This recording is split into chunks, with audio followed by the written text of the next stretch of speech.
already created digital products. I have a self-published book on email marketing. I have a guide that walks people through selling their first digital product. I have lead magnets, templates, prompts, planners, and probably a few half-finished ideas hiding in a Google Drive that I forgot existed. So I really thought I had already picked through my own experience pretty well. Then I ran my own AI interviewer prompt on myself. The same prompt that I built for my live workshop, and it found a digital product idea I had never once considered. Not because I wasn't paying attention, but because I was only looking at the obvious parts of my experience.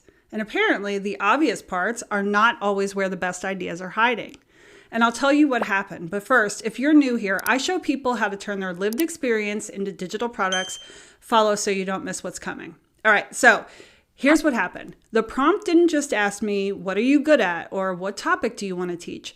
Those questions are too easy to answer badly because most of us either go too broad, too generic, or we immediately start editing ourselves. We say things like, well, I know marketing, but a lot of people know marketing. Or I've managed people, but that's just part of my job. And there it is, that word again, just. The prompt interviewed me across 8 different areas of my life. Not just my business, my whole life, my career history, my hobbies, my transitions, my health stuff, my relationships, the things I've figured out the hard way, the things I've helped other people with without thinking about.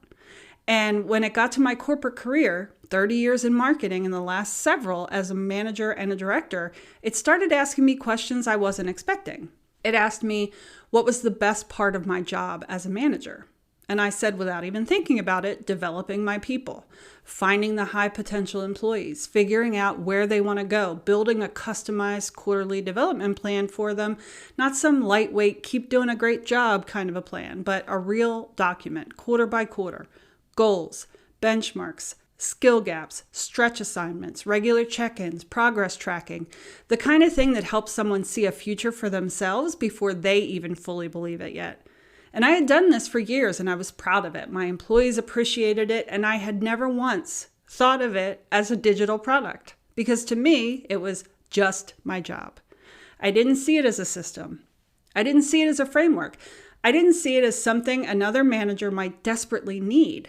But the prompt did. It basically came back and said, Kristen, what you're describing is a concrete, repeatable employee development system for managers who were promoted because they were good at the work, not because anyone ever taught them how to develop people. And I just sat there like, well, that's annoying because it was totally right. Most new managers are handed a team and a performance review template and somehow expected to magically know how to grow people.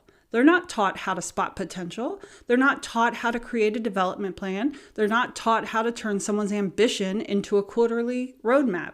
And I had been doing that for years. I had the process, the language, the structure, and probably the actual templates buried in a folder somewhere named something professional like employee development plan, final, updated 3, and still I missed it because that part of my life fell completely separate from my digital product business.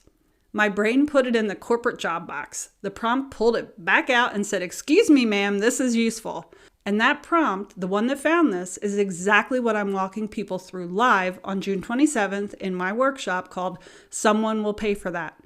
More on that in just a second. But that is what I mean when I say your experience is probably holding more sellable ideas than you can see from the inside. But here's the part I actually want you to understand because this isn't just a me thing. This is where most people over 40 get stuck, not because they don't know enough. Usually they know too much and it's scattered across different parts of their life. A job they used to have, a hard season that they lived through, a system they built because nobody else had established one, a skill they use automatically, a thing people always ask them about, but they've never thought of as marketable. So when they sit down to figure out what to sell, they only look in the most obvious place, their current job, their current niche, the thing that already feels like it belongs inside their business.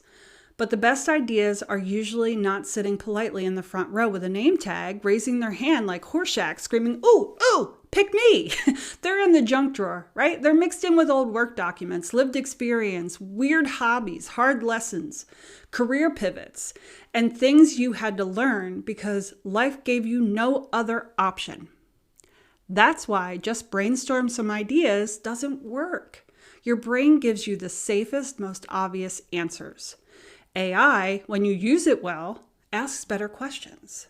Specific, thoughtful questions that make you look at your own experience from angles you would never naturally explore on your own.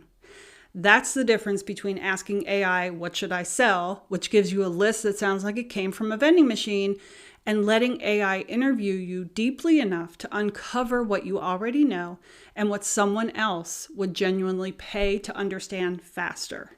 If this prompt found an idea I was completely overlooking, and I work in marketing, already have products, and have been focused on this stuff for over a year, imagine what it might find for you. Especially if you've been telling yourself, I don't have anything unique. My experience is too random. I've just done my job. I've just lived through some things. I've just helped people here and there. That just is probably where the product is hiding. Because people don't only pay for credentials.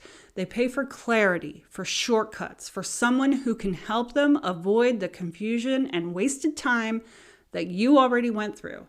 And that might come from your career, a hobby, a transition, a problem you solved so many times it stopped feeling special. The prompt doesn't let you stay in the obvious lane. It makes you look at the full picture. And sometimes the thing you should sell first is not the thing you assumed. If any of those just statements sounded familiar, drop the word just down in the comments because I want to see how many of us are sitting on something we've completely been dismissing. And that's exactly what we're doing inside my live workshop. Someone will pay for that on June 27th. I'm going to walk you through the AI interviewer prompt live. You'll run it on yourself. And by the end, you're going to have your 3 strongest digital product ideas, a recommendation for which one to start with first, and the best format for turning it into something simple that people can actually buy. Early bird pricing is $67 and it closes tomorrow, June 16th. So after that, the workshop goes to $97. The link is down in the description.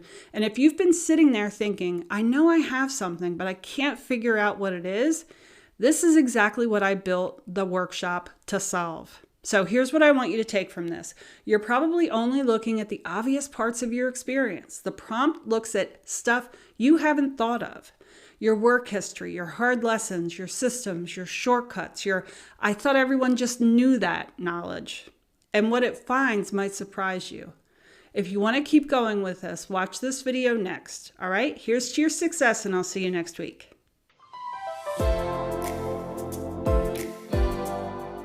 If this saved you time or gave you clarity, please hit like and subscribe.